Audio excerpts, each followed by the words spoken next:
Hey guys, coming to you from the September garden. I spent some time in here last night trimming things up. Wanted to show you I'm curing this trombocino squash. It's hard to tell. It measures 3 feet long. Yep, 3 feet. And then you can see here, this is like an average size cucuzzi. And then we have this one, which is almost 3 feet long, and it's 5 inches wide. So it's gonna have a lot of seeds in it, but I'm curing it to treat it like a winter squash, and I'll be able to use it. For dog food. I hear a chipmunk too. You can see the garlic chives are blooming. The cabbages have heads that have formed. I'm gonna treat them with homeopathic sulfur again today to ensure that the cabbage worms die. I don't think this one's gonna make it. It didn't get enough sun. Yeah, I think that's not gonna make it. But this one is a head forming. This one has a head and that one has a head. So if I get 3, I'll be happy with that, because the baby ones I grew from seed and planted out, I don't know, over a month ago, are not really growing. And I know they're in, so you can see the fennel is blooming. I'm still getting tomatoes, but they are having more disease. But there's still some good sized tomatoes on there. And on that one too. There's a spider web here. I'm not going to walk this way. B, what's going on back there? So we've had issues with a rat coming in and eating things. We're suspecting it's a rat with the groundhog. We've seen the groundhog in here. Let's see how big this one is. If I can do this. Well, I have you guys here. Probably not, but we'll give it a shot. I got the tape measure. Let's see. This one is just shy of 3 feet as well. So you can see, and it's probably close in dimensions to the one on the other side. So I'm leaving these here to cure. There is some. So we do have a melon growing, Kajari melon.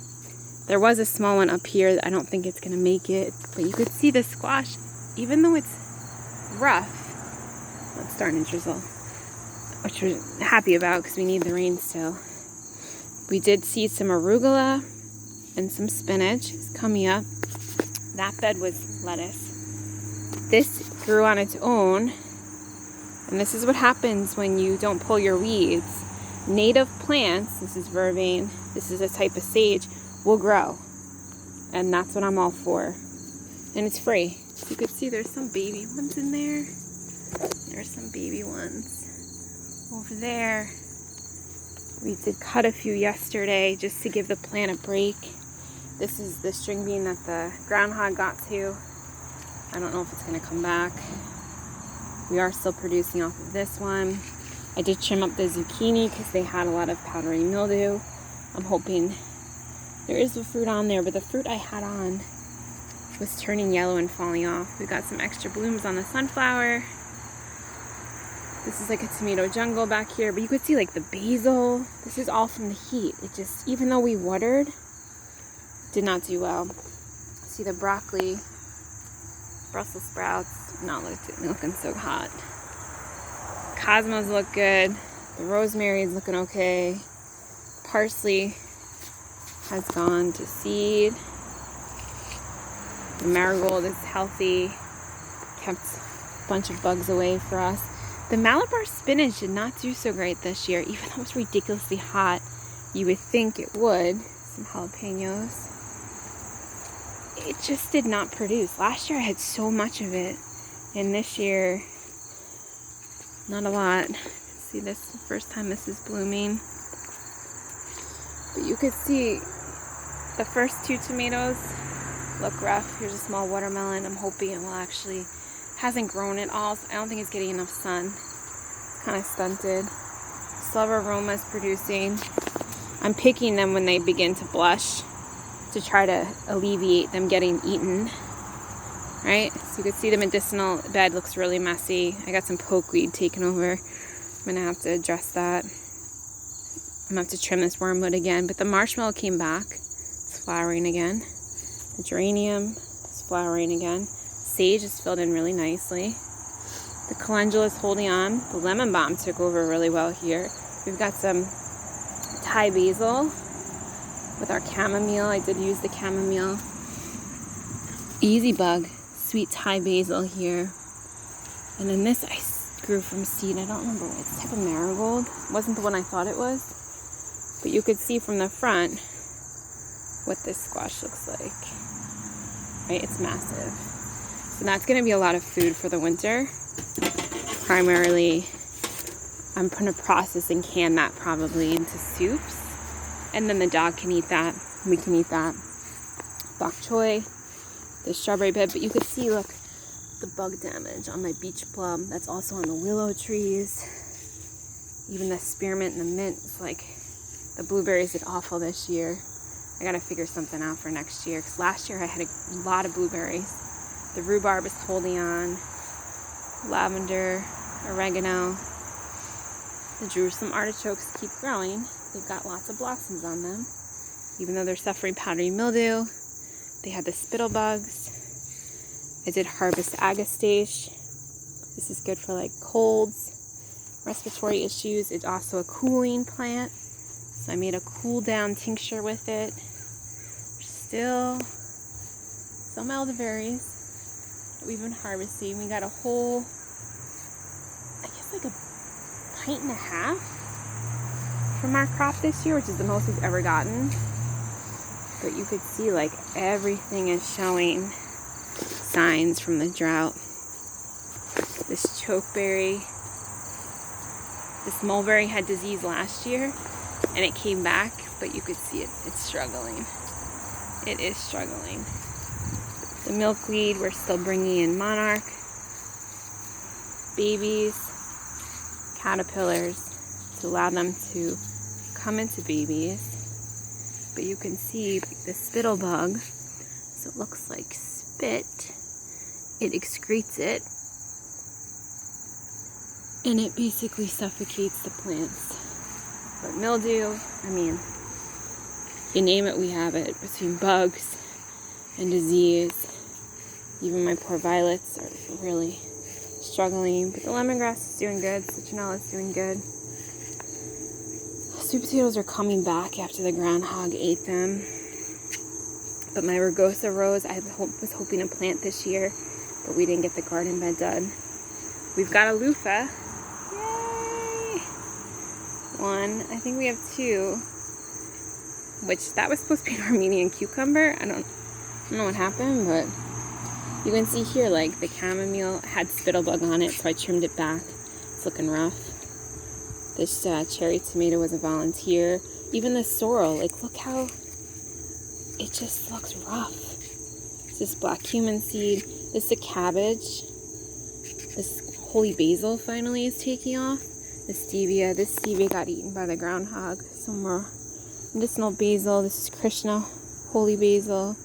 Another cabbage. Some radish. I think those radish are going to be really bitter. I'm going to have to reseed. The calendula got eaten. The sweet potato got eaten. And then if the groundhog didn't eat it, I had worms eating it. And whitefly.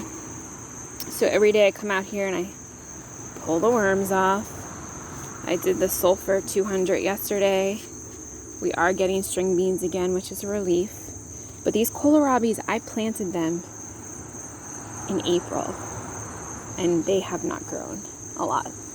You could see the poor cucumbers. I didn't get any full-size cucumbers this year, only pickle, even though I planted full-size varieties.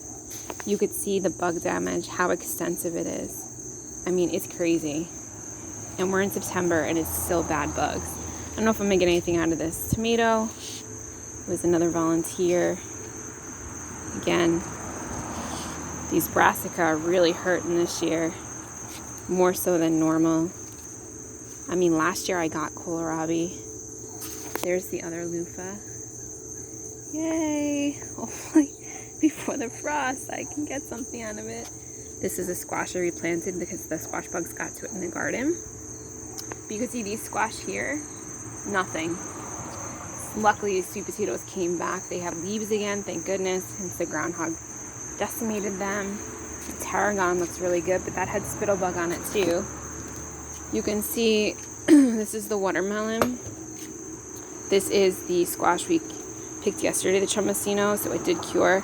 This is a smaller one we picked. That is, the one acorn squash is ours. The other ones I did trade cucuzzi squash for. But you could see, like, everything is just struggling still. And cucumbers don't like cool weather, and it's been cooling down at night. But there's massive amounts of spider webs because there's so many bugs. So spiders should be having a feast. The problem is that a lot of the cucumbers are drying and falling off. So we're not really getting... Oh, maybe this will be a full-size cucumber. Hopefully. That'd be our first one. But you could see, like, that squash, nothing. We also realized that the ground over here is not great because the big maple tree, its roots take over. Whatever area you till, the roots wind up making it really, really hard for anything to grow. Last year, the tomatoes did okay over there. They did have disease. Here's the fig tree. You can see the zinnia, the anemone. But, I mean, everything is struggling. It's just, even the weeds are struggling. The things I use for medicine are struggling and filled with bugs. It's just unreal. The hummingbirds have been here though. They're happy with all of the plants. But you can see this willow covered in bugs. I gotta look up what remedy to use for that. I don't even know if we're gonna be able to salvage it. I hope we can. But the Weigela, I mean, everything just from the drought. Things that normally would be fine and could handle some drought are even struggling. So that's how bad it's been. We did have one day of rain last week. We're hoping to have rain tonight into tomorrow. You can see the medicinals. As much as I can baby them, I am. Just so that they don't give up. And this is where, in here, that rat is living under the hostas. So I'm going to keep my distance because Bee's been tracking it. But like even this gooseberry was covered in bugs. I did try to do some cuttings from the blackberry. I don't know if any, I think maybe this one will live. I don't think any of the other ones are. But look, today a peach popped up. Which again, is not great because they're not supposed to pop up until the spring because I live in a northern climate. So we'll have to see how that works out. I might have to bring that inside. But you could see even bugs on the hummingbird plants. All the salvias have bugs. The lantana has bugs. It's crazy. And now look, the carpenter ants are moving in. Oh man. So that's what we're still dealing with here.